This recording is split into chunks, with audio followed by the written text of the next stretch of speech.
Revolutionary talk for revolutionary times. LibertyTalk.fm.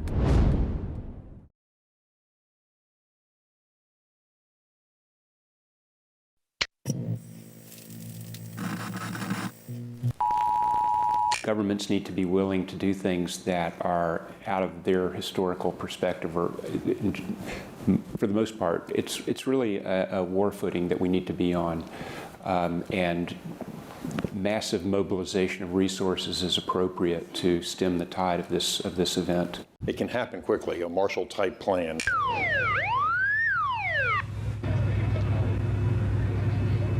Attention, attention, attention. American forces are here to help. Remain calm. We will not tolerate civil disobedience. I like to teach the world to sing. Sing with me. Perfect harmony. Perfect harmony. I like to buy the world a Coke and keep it company. That's the real. Wondering about social distancing? This video is for you. We interrupt this program with a special bulletin. America is now under martial law. All constitutional rights have been suspended. Stay in your home.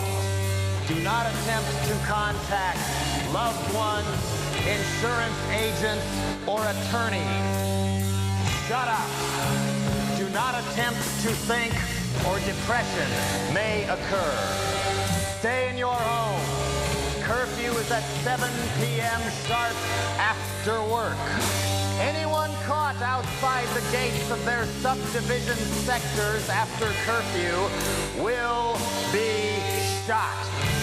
Remain calm. Do not panic. Your neighborhood watch officer will be by to collect urine samples in the morning.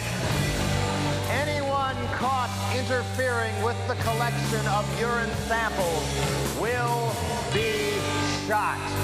Stay in your home. Remain calm. The number one enemy of progress is questions. National security is more important than individual will.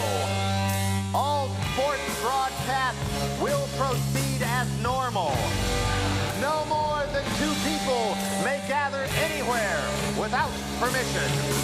Use only the drugs prescribed by your boss or supervisor. Shut up! Be happy. Obey all orders without question. The comfort you've demanded is now mandatory. Be happy. At last, everything is done for you. But you shouldn't be traveling across state lines unless it's for essential business. So you shouldn't be coming to take in one of our state parks. And if we get to the point to where we need to take another step, we will. We're going to continue to support local authorities as well as they manage these. We're not in this to try to micromanage. We're here to partner with one another. 'Cause I'm a liar. Yeah, I'm a liar. I'll tear your mind out.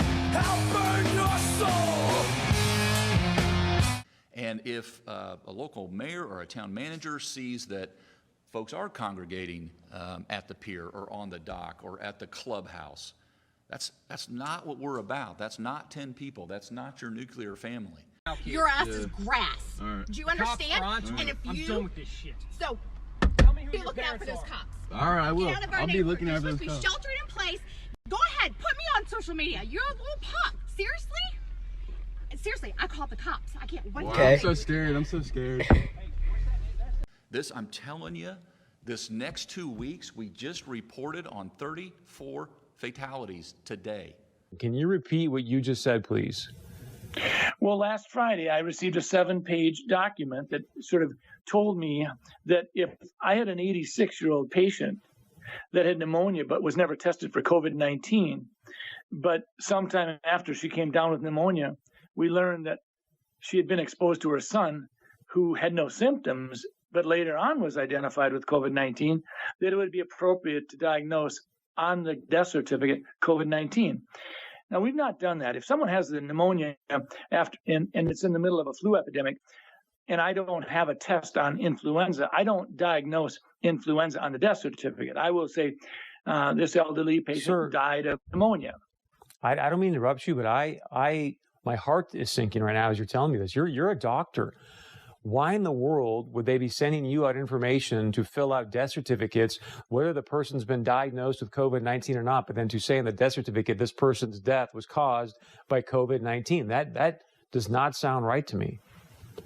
I went to the person in our office who does most of the death certificates over the last 10, 20 years, and I said, does this sound right? I had her look at the documents that I printed off, and she said, well, we've always been told that you always put down just facts. You don't put down any probabilities. You don't put any presumptions down. It's just what you know. And so this is concerning, and it actually gets to your point, Chris. When we start talking about the data that goes into the modeling, we have to ask ourselves a question. Are we being forthright? Are we sharing with the public? Minnesota, North Dakota, we don't need to be having it sugar-coated. We want to know what's going into your modeling. So with that being said, why would they want to skew the number of deaths due to COVID-19? Well, fear is a great way to control people, and I worry about that. I worry that sometimes we're so darn interested in just jazzing up the fear factor.